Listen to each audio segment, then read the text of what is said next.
Hi friends, welcome to Ashwini Rajesh vlogs. ನಾವಿವತ್ತು ಮನೆಯಲ್ಲೇ ಪಾನಿಪುರಿಯನ್ನು ಹೇಗೆ ತಯಾರು ಮಾಡೋದು ಅಂತೇಳಿ ಈ ವಿಡಿಯೋದಲ್ಲಿ ತಿಳಿಸ್ಕೊಡ್ತಾ ಇದ್ದೇವೆ.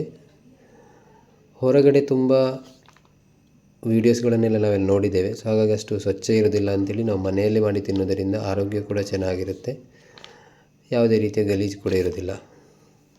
ಬನ್ನಿ, ಮೊದಲಿಗೆ ನಾವು ಯಾವ ರೀತಿ ಇದನ್ನು ತಯಾರು ಮಾಡೋದು, ಇದಕ್ಕೆ ಏನೆಲ್ಲ ಸಾಮಗ್ರಿಗಳು ಬೇಕಂತೇಳಿ ನಾವು ವಿಡಿಯೋದಲ್ಲಿ ತಿಳಿಯೋಣ. ಮೊದಲಿಗೆ ನಾವಿಲ್ಲಿ 1 ಕಪ್ಪು ಬಾಂಬೆ ರವನ್ನು ತಗೊಂಡಿದ್ದೇವೆ. ಅದಕ್ಕೆ ರುಚಿಗೆ ತಕ್ಕಷ್ಟು ನಾವು ಉಪ್ಪು ಮತ್ತು ಸ್ವಲ್ಪ ಮೈದಾವನ್ನು ಹಾಕಿ ಬಿಸಿ ನೀರಲ್ಲಿ ಚೆನ್ನಾಗಿ ಕಲಸಬೇಕು. ಬಿಸಿ ನೀರನ್ನು ಬಳಸಿ, ಯಾಕಂತೇಳಿದರೆ ನಿಮಗೆ ಹದ ಚೆನ್ನಾಗಿ ಬರಬೇಕಂತಂದರೆ ನೀವು ಇದಕ್ಕೆ ಬಿಸಿ ನೀರನ್ನು ಹಾಕಿ ಚೆನ್ನಾಗಿ ಕಲಸಬೇಕು. ತುಂಬ ಹದ ಬರುವವರೆಗೆ ನಾವು ಇದನ್ನು ಕಲಿಸ್ತಾ ಇರಬೇಕು. ಸೊ ಆವಾಗ ನಮಗೆ ಇಲ್ಲಿ ಪಾನಿಪುರಿ ತುಂಬ ಚೆನ್ನಾಗಿ ಕ್ರಿಸ್ಪಿಯಾಗಿ ಬರುತ್ತೆ.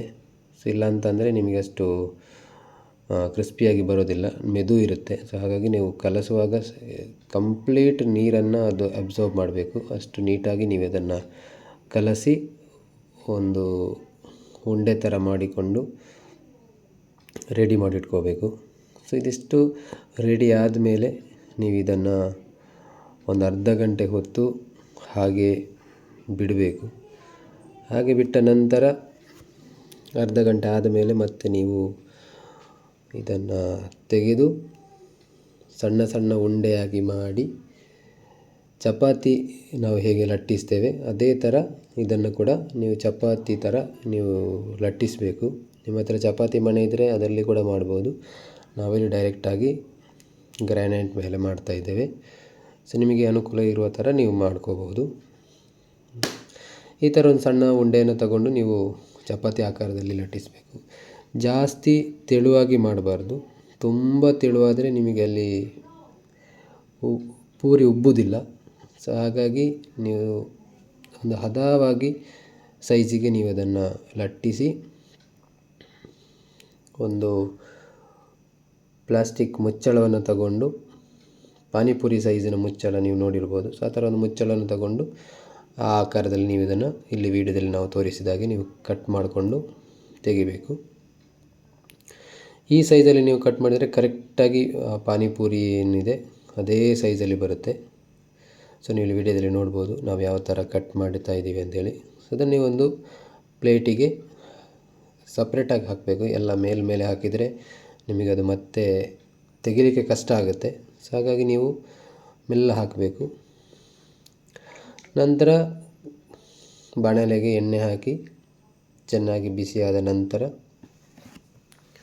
ನೀವು ರೆಡಿ ಮಾಡಿಟ್ಕೊಂಡಂತಹ ಪೂರಿ ಏನಿದೆ ಅದನ್ನು ರೆಡಿ ಮಾಡಿಟ್ಕೊಂಡು ಬಿಸಿಯಾದ ನಂತರ ಬಾಣಲೆಗೆ ಹಾಕಬೇಕು.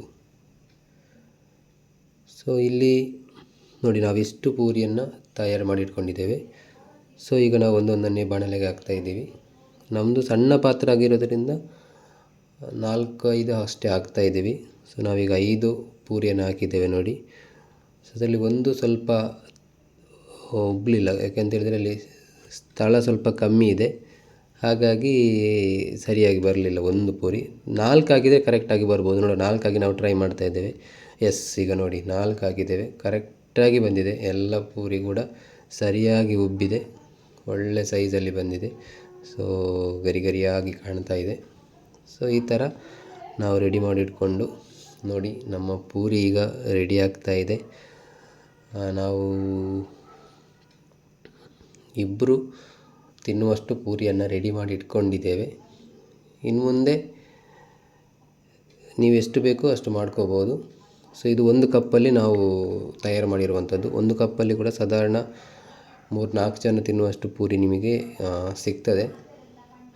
ಸೊ ಈ ಥರ ಕ್ರಿಸ್ಪಿಯಾಗಿರುವಂತಹ ಪೂರಿಯನ್ನು ರೆಡಿ ಮಾಡಿ ಆದಮೇಲೆ ಅದಕ್ಕೆ ಬೇಕಾದಂತಹ ಪಾನಿಯನ್ನೆಲ್ಲ ನಾವು ತಯಾರು ಮಾಡಿಟ್ಕೊಂಡು ಪಾನಿಪೂರಿಯನ್ನು ನಾವು ಅದರ ಜೊತೆ ಸವಿಬೋದು. ನೋಡಿ, ಇಲ್ಲಿ ವಿಡಿಯೋದಲ್ಲಿ ನೋಡಿ ಎಷ್ಟು ಕ್ರಿಸ್ಪಿಯಾಗಿದೆ ಅಂಥೇಳಿ. ತುಂಬ ಕ್ರಿಸ್ಪಿಯಾಗಿ ಬಂದಿದೆ. ಇಲ್ಲಿ ನಾವು ನಿಮಗೆ ತೋರಿಸ್ತಾ ಇದ್ದೇವೆ ನೋಡಿ. ಸೊ ಕರೆಕ್ಟಾಗಿ ಬಂದಿದೆ. ಸೊ ಯಾವುದೇ ರೀತಿಯ ನಾವು ಬೇರೆ ಇಂಗ್ರೀಡಿಯೆಂಟ್ಸ್ ಅಂದರೆ ಆರ್ಗ್ಯಾನಿಕ್ ಆಗಿ ಮಾಡಿದ್ದೇವೆ. ಯಾವುದೇ ರೀತಿಯ ಸೋಡಾ ಆ ಥರ ಯಾವುದು ಕೂಡ ಯೂಸ್ ಮಾಡಿಲ್ಲ. ಸೊ ಮನೆಯಲ್ಲಿ ಮಾಡಿದರೆ ನಮಗೆ ಹೆಲ್ದಿಯಾಗಿರುವಂತಹ ಫುಡ್ಡನ್ನು ಸವಿಬೋದು. ನೋಡಿ ಯಾವ ರೀತಿ ನಾವು ಇವತ್ತು ಪಾನಿಪುರಿಯನ್ನು ತಯಾರು ಮಾಡಿದ್ದೇವೆ ಅಂತೇಳಿ. ಸೊ ನಮ್ಮ ಪಾನಿಪುರಿ ಇಲ್ಲಿ ನಿಮಗೆ ರೆಡಿಯಾಗಿದೆ.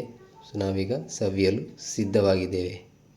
ನೀವು ಕೂಡ ನಿಮ್ಮ ಮನೆಯಲ್ಲಿ ಟ್ರೈ ಮಾಡಿ ಅಂತ ಹೇಳ್ತಾ ವಿಡಿಯೋ ನೋಡಿದ್ದಕ್ಕೆ ಧನ್ಯವಾದಗಳು.